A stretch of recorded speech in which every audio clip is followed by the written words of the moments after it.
and thinks it owns the sky has never been hit by the broom of a witch. This is a story of power and cruelty.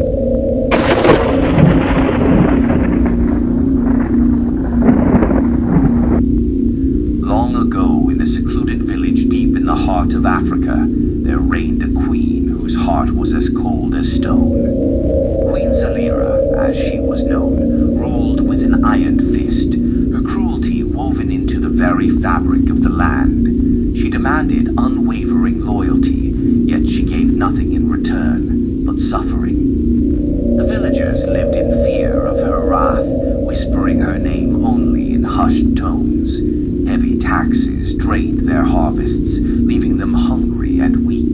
Dissenters were punished without mercy, their cries echoing through the village like the wails of restless spirits. One evening, a frail old woman, known to all as Mama Nia, gathered the courage to approach the queen's grand palace. The guards, though wary, allowed her entry, for she was said to possess wisdom beyond measure. With eyes filled with sorrow, Mama Nia addressed the queen. Your heart is hardened like the oldest tree, but even the mightiest tree falls when it defies the storm. Change your ways, or the storm will claim you.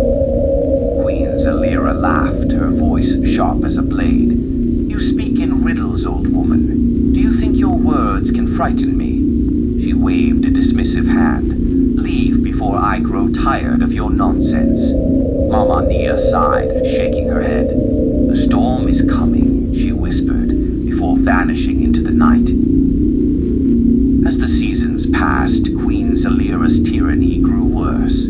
Hope flickered like a dying flame in the hearts of the villagers. Then, one night, a stranger arrived at the palace gates, a sorcerer draped in robes as dark as midnight.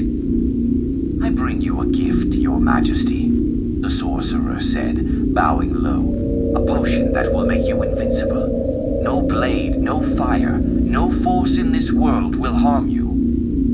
Queen Zalira's eyes gleamed with greed. Invincible, she mused, her fingers curling around the vial.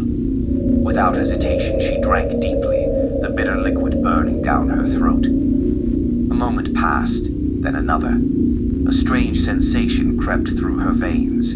Her limbs stiffened, her breath quickened. Panic surged through her as her fingers twisted into claws, her smooth skin darkened and split, her face contorted into something grotesque. The sorcerer's lips curled into a knowing smile. You wished for power above all else, and so you shall have it, forever. His voice turned to a whisper. Bound to darkness, feared by all, just as you wished. With a final anguished scream, Queen Zalira collapsed. When she rose again, she was no longer human.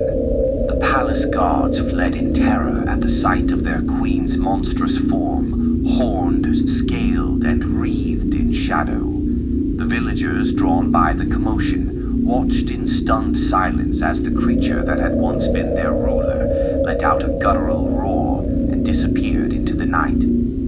For the first time in years, the village knew peace. The heavy taxes ceased, the land flourished, and laughter returned to the streets.